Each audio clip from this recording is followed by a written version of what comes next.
I need you to fix his suit. The suit is literal perfection. It will be. When it fits a woman. I wish there was a show like this when I was growing up. I wish I had more representation on TV, film, media growing up, and I just didn't. And now it's like, it's fantastic that I can look around and see so many shows that I feel represented on. But at the same time, I think I've read that, and then people ask me a lot, like today and every other day, and I kind of like, that's just like not a part that no matter how much I try seems to register inside me. Like, I don't think of the show as a show. I think of once we've started it, you know, we're shooting it, we're on episode 5. It's like, I'm Kate Kane and Batwoman, and when I go to work, we're in Gotham. And these are the people that are in my life, and we are telling a story. We're storytellers. And outside of that, I think it has a lot to do with the fact that we're not airing yet. We get the luxury of sort of getting to play to the full potential and not worry about someone's going to watch it tomorrow and, you know, the liveness of it when they're all posting and reviewing and tweeting and whatever. We get to just have fun. And so it doesn't feel like a show like that people are going to watch it. And then once it starts airing, then you start to feel the pressure. And then you start to realize how important the show is. And then you start to realize what impact it's having on people. Is there something you'd like to report to your squad?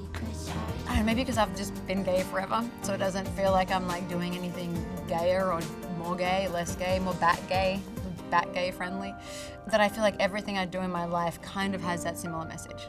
From whether it's Orange is the New Black, whether it was the short film I did, or Resident Evil, or John Wick, or whatever it is, whether I'm playing straight or gay, it's me as a human being. I live gay. You know, like, it's so weird. I've never said gay so many times in my life, not even when I came out. But this is who I love. These are people that I love. My sexuality, personal thing. And I hope that just everything I do in life just shows that there's room for people like myself to get jobs in acting, in entertainment, in all the different places that I've found myself working, and have fun and be accepted and be appreciated, you know, and that's sort of more important than just one character that's gay and a superhero. But having said that, being a gay superhero is awesome. You're a female Bruce Wayne. Awesome, hilarious, handsome. I understand the CW, how broad it is and how big the fan base is and how passionate they are, and I can intellectualize it.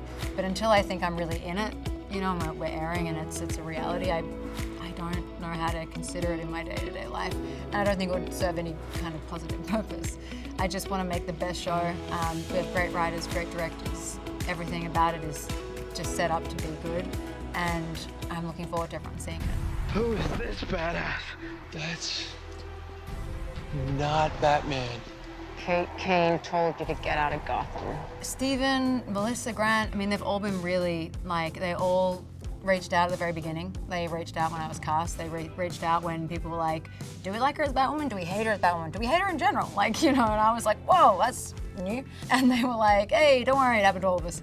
And, you know, they've shared their stories, experiences, given me advice on places in Vancouver and what it's like and how to deal with all different types of aspects of the job.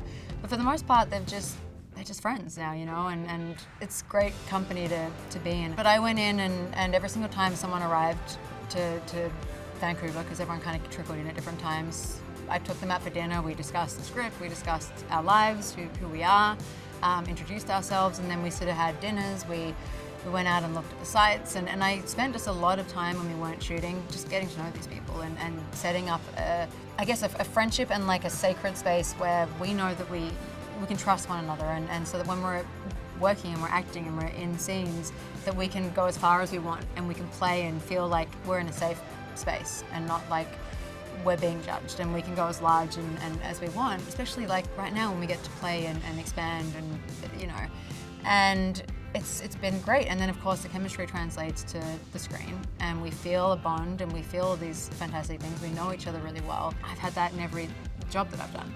You know, I think Vin was probably the biggest eye-opener to me when I was like, he is so invested in this. I joined XXX, he's already met everyone, he takes us all out, he takes us out for our birthdays, he's still one of my best friends, he cares so much. He'll invite you over if there's a scene that he's not sure about, or, you know, and you can run lines and have input. And I was like, this guy is currently like about to do Fast and the Furious 700 or whatever he's on. He's doing XXX, he was doing something else, and he's still finding the time to make this really special and make us feel really welcome. And you know, I didn't know until I'd sort of heard from other people that that isn't always the case. Sometimes you go on and someone's maybe there for a paycheck, or they've been doing it for a long time, or that's just not their process. Like their method is not to break that character, and they just want to be in that zone. And I don't know, I feel like I did a pretty good job. Everyone said I did a good job, and that they feel like we're already kind of like a family and we know each other, and it's been fun. And so I feel good about that.